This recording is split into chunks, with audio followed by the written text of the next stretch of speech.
Hello, and welcome to the video presentation about our paper entitled Maximizing Profit and Minimizing Waste with Buy X Get Y Free Promotion Policies During Clearance Sales.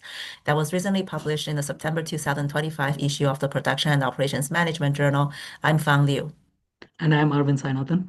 I'm going to ask some questions to Arvind about our paper on how retailers would make decisions and how customers respond to promotion policies during clearance sales. So to begin, what motivated you to study this topic? Our motivation first came from this Singaporean bakery named Muyu. So what we saw was the bakery towards the end of the day, just before closing, would offer price discounts. But over time, we saw that they were also doing buy one, get one free and buy two, get one free.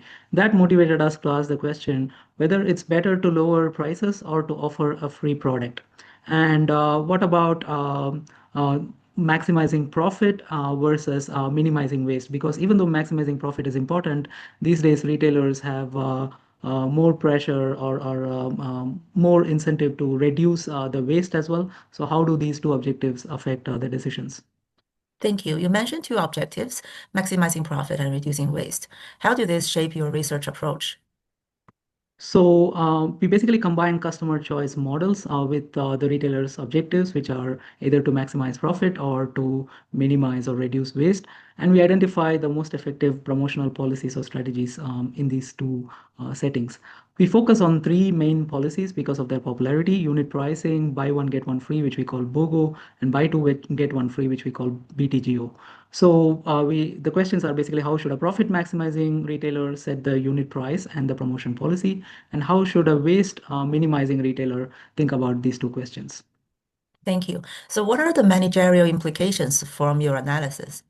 So we find two very interesting managerial implications. One is that optimal promotional design, regardless of which objective we focus on, actually helps with the other objective as well. So basically, it reduces the tension between the profit and the waste objectives.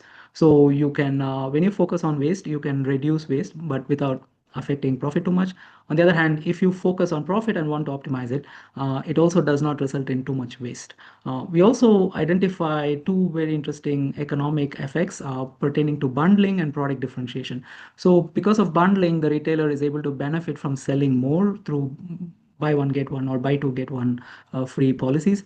But on the other hand, product differentiation also can benefit the retailer, like in the buy two get one free policies, where some customers buy one unit and others buy three units.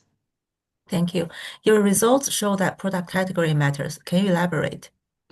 Yes, the way we define product categories in terms of how the valuation changes with additional units. For category one, the first unit valuation is very high, but the second and third units are relatively low. For category two, first and second units are quite high, but the third unit valuation is quite low. On the other hand, for category three, all three units have a relatively high valuation. So we find that, as one may imagine, unit pricing will do well with category one. Buy one get one free will do well in category two, and buy two get one free will do well with category three. But we find some evidence of this, but we find that it's not just the product category that matters.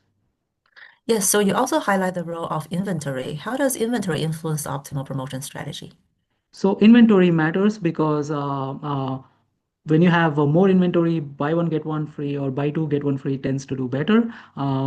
But when inventory is lower, unit pricing tends to do better. And we do find some evidence of this through our empirical observation. For instance, pillows, which are category two products, are sold under unit pricing. Recliners, category one products, are sold under BOGO. And video games, category three products, are sold under BOGO as well. Okay, thank you. So what practical guidance does your research offer to managers? So we find buy one get one or buy two get one can be quite helpful with when the inventory is high. On the other hand, if there is a strong marginal diminishing marginal utility, then unit pricing does well. Finally, waste minimization is something that can favor BOGO or BTGO. Thank you. And finally, how did the review process shape the research? The review process was incredibly helpful. The comments that we got were very constructive and useful. We would like to thank the department editor, Professor Tony Say, the senior editor, and the three anonymous reviewers. We are also deeply grateful to our dear friend and colleague, late Professor Nagesh Gabineni. His early feedback on this research was incredibly helpful to us. Thank you and well said. Thank you so much for joining us and sharing these insights. And to our audiences, next time you see a buy two, get one free sign, you will know the strategy behind it. Thanks for listening. Thank you.